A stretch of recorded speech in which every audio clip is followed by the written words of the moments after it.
Presented by technical Sonu. Amitabh Bachchan की राजनीति 1984-1987।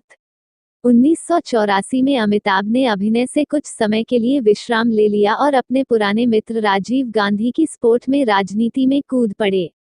उन्होंने इलाहाबाद लोकसभा सीट से उत्तर प्रदेश के पूर्व मुख्यमंत्री हेमवती नंदन बहुगुणा को इन्होंने आम चुनाव के इतिहास में 68.2% के मार्जिन से विजय दर्ज करते हुए चुनाव में हराया था।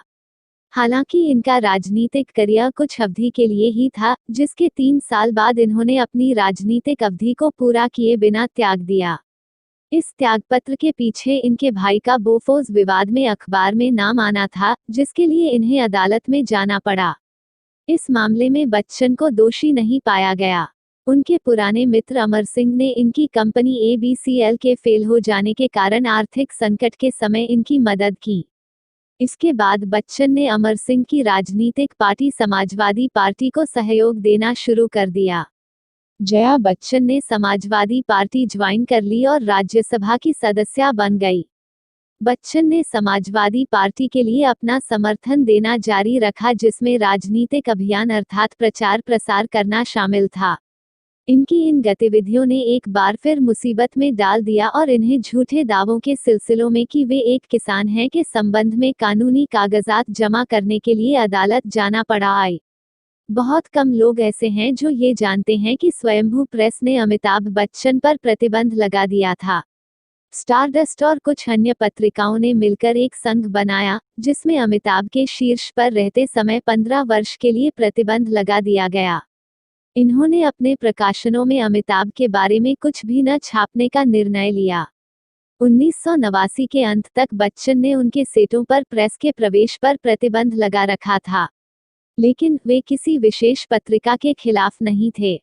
34 ऐसा कहा गया है कि बच्चन ने कुछ पत्रिकाओं को प्रतिबंधित कर रखा था क्योंकि उनके बारे में इनमें जो कुछ प्रकाशित होता रहता था उसे वे पसंद नहीं करते थे और इसी के चलते एक बार उन्हें इसका अनुपालन करने के लिए अपने विशेषाधिकार का भी प्रयोग करना पड़ा।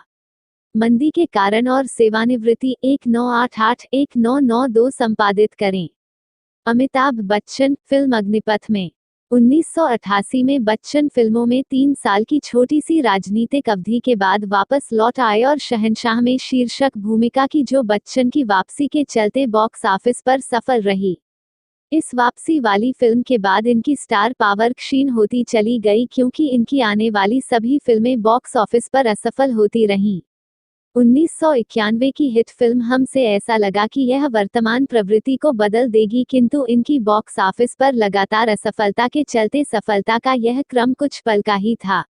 उल्लेखनीय है कि हिट की कमी के बावजूद यह वह समय था जब अमिताभ बच्चन ने 1990 की फिल्म अग्निपथ में माफिया डॉन की यादगार भूमिका के लिए राष्ट्रीय फिल्म पुरस्कार जीते।